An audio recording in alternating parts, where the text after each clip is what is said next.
जनवरी का महीना था। ठंड का मौसम अपने चरम पर था।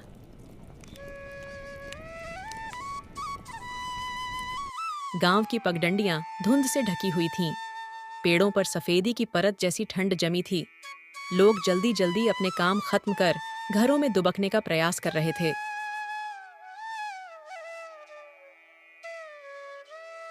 ये लो काकी, खास आपके लिए ये सूखी लकड़ियां जंगल के उस तरफ से लेकर आया हूँ। ठंड बहुत है काकी, घर से बाहर मत निकलना।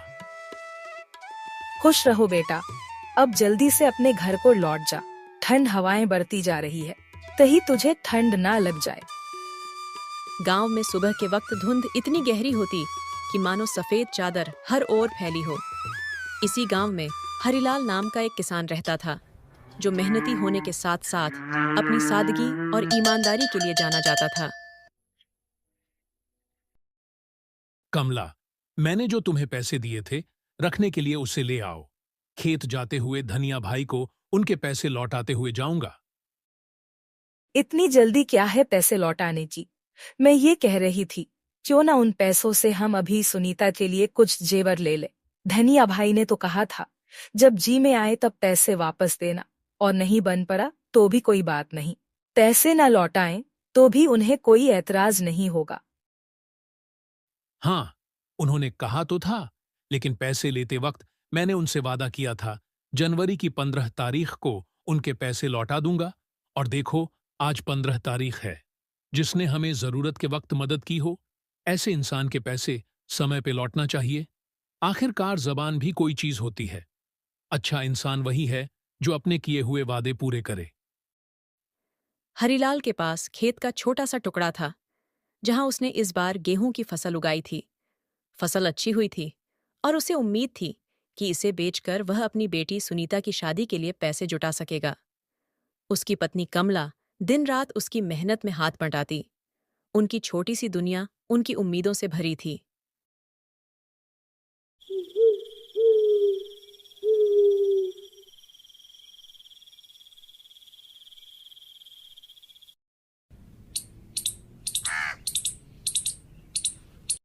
एक दिन हरिलाल अपने दोस्त मोहन के साथ बैठा होता है। हरिलाल ने अपने दोस्त मोहन से कहा, इस बार फसल बहुत अच्छी हुई है। अगर ऊपर वाले ने चाहा तो हमें कोई कमी नहीं होगी। तुम्हें किस बात की कमी है मेरे दोस्त? जितना मैं तुम्हें जानता हूं, तुम वो इंसान हो जिसके पास जितना कुछ भी है वो उसमें खुश रहने वाले में से है। क्यों, सही कहा ना? खुश तो मैं हूं मोहन, बस सुनीता की शादी की चिंता है। इस बार अच्छी फसल हो जाए तो सब सही से निपट जाएगा। सोच रहा हूं फसल अच्छी तरह से पक जाए तो काट के बाजार तक पहुंचाऊं, ताकि अच्छी फसल के अच्छे पैसे मिले। इस वक्त मुझे ज्यादा पैसों की जरूरत है। सुनीता की शादी में कोई कमी नहीं होने दूंगा। लेकिन हरेलाल, यह मत भूलो कि ठंड और बारिश का मौसम है। मौसम विभाग ने भी बताया है कि इस बार ठंड पिछले कुछ वर्षों से अधिक होगी। अगर सही समय पर फसल काट कर नहीं संभाली तो सब कुछ बर्बाद हो सकता है। मेरी बात मानो तो फसल के और पकने का इंतजार मत करो और काट के उसके पैसे वसूल कर लो। हरिलाल ने मोहन की बात को हल्के में लिया। उसे लगता था कि फसल को थोड़ा और पकने का समय देना चाहिए, ताकि उसका उत्पादन और भी बढ़ जाए।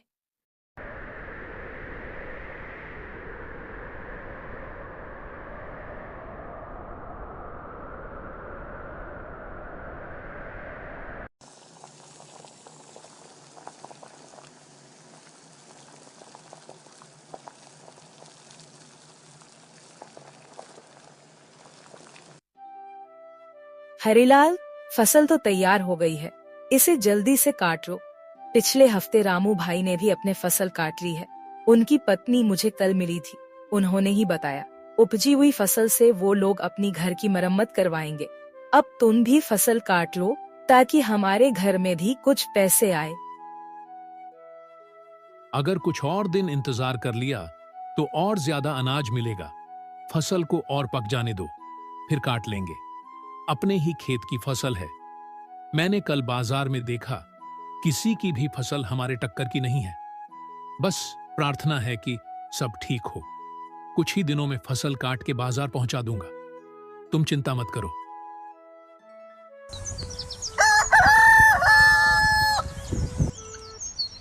चंद दिनों बाद आसमान में काले बादल छा गए।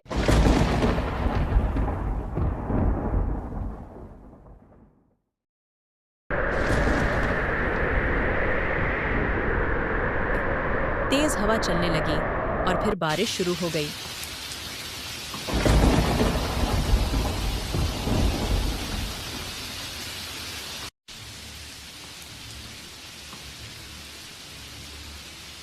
हरिलाल भागते हुए अपने खेत की ओर गया, लेकिन तब तक देर हो चुकी थी। बारिश के पानी ने फसल को बर्बाद करना शुरू कर दिया था। हरिलाल ने तुरंत घर जाकर मोहन को मदद के लिए बुलाया। मोहन भाई, जल्दी करो, मेरी मदद करो। तेज बारिश की वजह से मेरी फसल खराब हो रही है। हमें जल्दी कुछ करना होगा।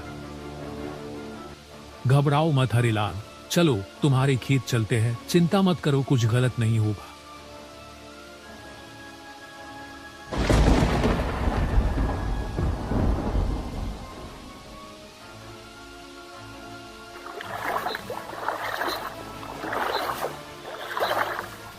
दोनों ने मिलकर फसल को बचाने की कोशिश की, लेकिन बारिश इतनी तेज थी कि उन्हें कुछ भी समझ नहीं आ रहा था। हरिलाल का दिल बैठा जा रहा था। उसकी मेहनत, सपने और उम्मीदें सब पानी में बहती नजर आ रही थीं। हरिलाल और मोहन रात भर खेत में जूझते रहे।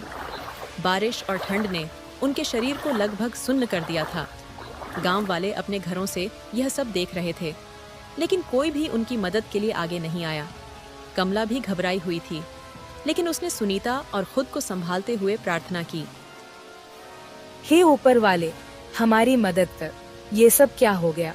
फसल तो एक किसान का सबसे बड़ा खजाना होती है।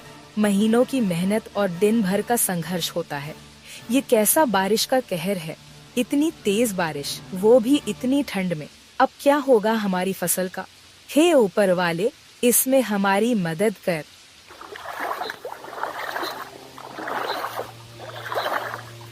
एक वक्त ऐसा आया जब हरिलाल की तबीयत बिगड़ने लगी। उसने मोहन से कहा, मुझे माफ कर देना मोहन, मैं और नहीं कर सकता। शरीर जवाब दे रहा है। ऐसा लगा रहा है पैर ठंड से जम गए हैं, हाथ सुन्न पड़ गए हैं। लग रहा है ठंड के कहर से बस अब भी सांस रुकने वाली है। तुम हार नहीं मान सकते हरिलाल, ये तुम्हारी मेहनत का सवाल है। याद करो, तुमने इस फसल के लिए कितनी मेहनत की होगी, कितने दिन रात समय की परवाह किए बिना काम किया होगा।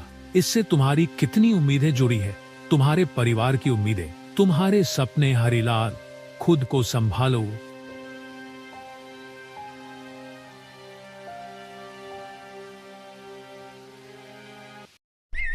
अगले दिन जब बारिश थमी तो मोहन ने गांव के सरपंच से मदद मांगी। सरपंच जी, मेरी मदद करिए। मेरी सारी फसल कल रात की बारिश में खराब हो गई है। मैं बर्बाद हो गया साहब। कितने सपने, कितनी उम्मीदें, सब एक रात की बारिश में पानी के साथ बह गए। मुझे आज ही पता चला कि कल रात की बारिश से तुम्हारी फसल खराब हो गई है। तुम घबराओ मत हरिलाल, पूरा गांव तुम्हारे साथ है। तुम्हारी ईमानदारी, मेहनत और सरलता से हम सब वाकिफ है। मैं और बाकी गांव वाले हम सब मिलकर तुम्हारी मदद करेंगे। सरपंच ने पूरे गांव को इकट्ठा किया और हरिलाल के खेत पर पहुंचा।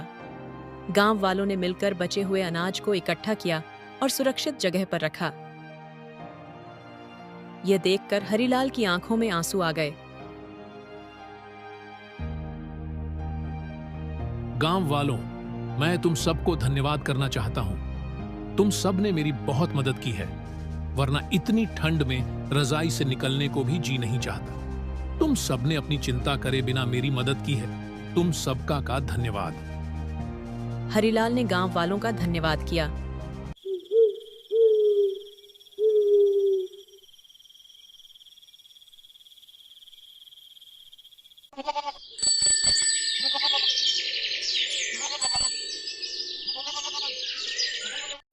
बारिश और बर्बादी के कारण हरिलाल को अपनी फसल से उतनी कमाई नहीं हो पाई जितनी वह उम्मीद कर रहा था। उसने जैसे तैसे अपनी बेटी सुनीता की शादी की तैयारियां शुरू की थीं, लेकिन पैसे की कमी उसकी राह में सबसे बड़ी बाधा बन गई। जिस परिवार से शादी तय हुई थी, उन्होंने हरिलाल पर दबाव डालना शुरू कर दिया। देखो हरिलाल, मेरी तुमसे बात हुई थी।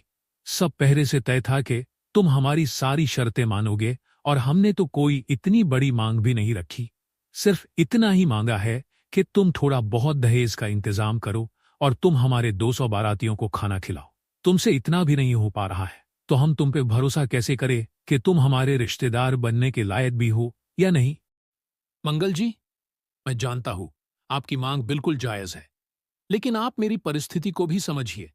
बारिश के कारण मेरी सारी फसल खराब हो गई है। हमारे पास पैसों के साथ साथ अनाज की भी कमी है। आप कृपया करके मेरे हालात को समझिए। वो सब मैं नहीं जानता हरिलाल, मैं यहां तुम्हारा रोना धोना सुनने नहीं आया। मेहमानों के लिए इंतजाम करो या फिर ये शादी भूल जाओ। आप शादी मत खत्म करिए, मैं किसी से कर्ज ले लूंगा। अगर आपने शादी तोड़ दी तो मेरी बेटी सुनीता का क्या होगा? एक बार अगर रिश्ता होकर शादी टूट जाए तो कोई और सुनीता से शादी नहीं करेगा, उसकी जिंदगी खराब हो जाएगी। मेरी बेटी बहुत संस्कारी और सुशील है। आप हम पर रहम करें, आपका एहसान होगा हम पर। आप कहें तो मैं जिंदगी भर आपकी गुलामी करूंगा, पर आप रिश्ता मत तोड़िए। बस बहुत हुआ, ये रिश्ता अब नहीं हो सकता। अगर तुम हमारे मेहमानों को खाना नहीं खिला सकते तो हमें भी कोई शौक नहीं तुम्हारे घर बारात लेकर आने का। हमारे मेहमान हमारे बारे में क्या सोचेंगे? किन गरीबों से रिश्ता कर रहे हैं हम? हमारी भी एक शान है। लड़की के ससुराल वालों ने साफ कह दिया, हरिलाल, अगर शादी में खर्चा ठीक से नहीं हुआ तो ये रिश्ता नहीं हो पाएगा।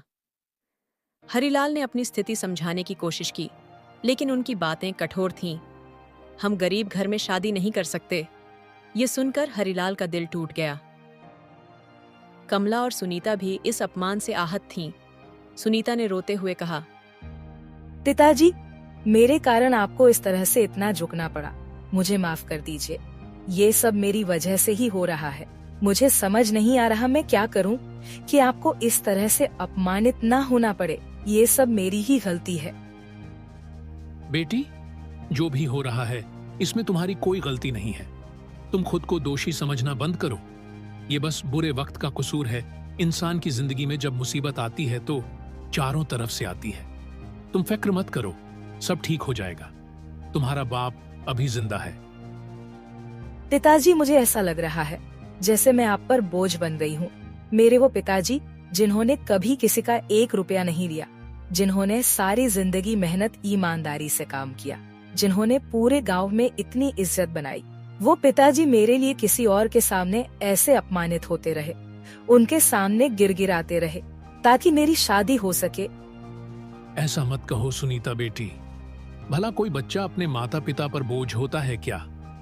तुम्हारी शादी करना ये तो माता पिता होने की हैसियत से हमारा फर्ज है।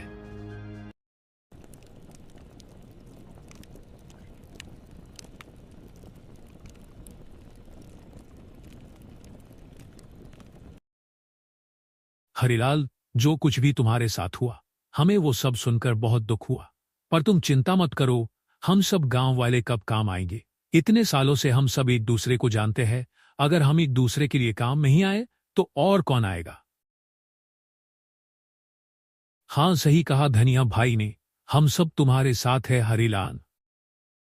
हरिलाल, हम सब तुम्हारे साथ है। सुनीता सिर्फ तुम्हारी बेटी नहीं, वो हमारी भी बेटी है और उसकी शादी धूमधाम से होगी।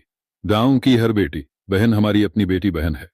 तुम परेशान मत हो, सब ठीक से हो जाएगा। सुनीता के ससुराल वालों से मैं बात करूंगा। मैं उन्हें यकीन दिलाऊंगा कि उनके मेहमानों की खातिरदारी में कोई कमी नहीं आएगी। सारा गांव एकजुट होकर उनका और उनके मेहमानों का स्वागत करेगा। तुम निश्चित होकर घर जाओ, सब सही होगा। ये किस नेकी का बदला है जो मुझे इस तरह से मिल रहा है? इस वक्त जो मैं महसूस कर रहा हूं वो शब्दों में व्यक्त करना मुमकिन नहीं है। वो बस एक बेटी का बाप ही समझ सकता है। इस गांव का ये उपकार मैं अपनी सारी जिंदगी में भी नहीं चुका सकूंगा। आप सबका बहुत बड़ा एहसान होगा मुझ पे। हरिलाल के दर्द को देखकर मोहन और गांव वालों ने एक बार फिर उसकी मदद के लिए हाथ बढ़ाया। गांव वालों ने चंदा इकट्ठा किया और शादी के लिए जरूरी सामान जुटाया।